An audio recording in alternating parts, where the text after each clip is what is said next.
credits as my guide, I was struck by the way David Crosby, Stephen Stills, Graham Nash, and Neil Young each sang in a distinctive voice and had a songwriting style his own, yet still managed to create a unified sound together. The lyrics had an unguarded directness I wasn't accustomed to hearing in much rock at the time. Getting into Bob Dylan's head on his records was a challenge, as was discerning his intention. With these people, their feelings of confusion, romantic anguish, or anger were entirely out in the open. You never forget how eerily chill and singular a song like Guinevere sounded, or how Young's voice on Helpless was so fragile, high, and spooky. I read what I could on them at the time, mostly in magazines like Rolling Stone and its scrappier music competitors, Cream, Circus, and Hit Parader. I learned that the group featured members of Buffalo Springfield, the Byrds, and the Hollies. Some writers called them a supergroup, whatever that was. They were ubiquitous and mythological, and I also learned they were already defunct. I spent the next few years buying everything else of theirs I could find. It was like entering the world of an extended musical family, but with siblings who were all from different clans. How could the person who made a rattled and jittery record like Young's Time Fades Away be in the same band with the guy who made Nash's far more crafted and precise Songs for Beginners? How could both harmonize with a guy like Stills, whose force of nature voice and musicianship almost swallowed up albums like Stephen Stills? And how could any of them bond with the indolently blissed-out hippie at the center of Crosby's If I Could Only Remember My Name? This was a band? Well, it was, and it wasn't, as many of us came to realize.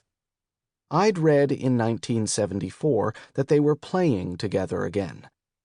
To my eternal regret, I didn't go to the concert. My parents frowned on me venturing to nearby Jersey City, warning it was an awful place. Once that tour was over, we all awaited a new album from them, but it never came. Instead, they went back to their separate worlds. I first saw them on stage in 1977, when Crosby, Stills, and Nash, no Young, reformed for an album and tour. Even in the nosebleed seats where my friend Chris and I sat, it was pretty thrilling to behold them in person and watch Stills run around the parameters of the stage by way of a wireless guitar. How did he do that, we thought? But a year later, they'd shattered again, and so it went. They would reform as a trio or a quartet. Young generally seemed to keep as much distance as possible, resurrect their songs and vocal interplay, make more money than most of us would in a lifetime, then burst into pieces and go about their own business before starting up the cycle again. One of their former employees told me they'd broken up 8 times during his tenure with them. Over the years that followed, this experience was at once fascinating, exasperating, and disheartening. The records they made separately or in pairs alternated between tremendous and enervated, and as the decades wore on, they increasingly looked and sounded ravaged by their lifestyles. As anyone who recalls the full quartet's deflating reunion at 1985's Live Aid will attest, the sight wasn't always pretty. Their relationships surely weren't as exquisite as their music, which seemed to sum up something about all of them. How could a group so identified with harmony fall into such regular discord and disarray? And just as important, why have so many of us remained riveted by this saga, despite the merry-go-round of glories, letdowns, and buzzkills? Naturally, the music they made remains the fundamental reason.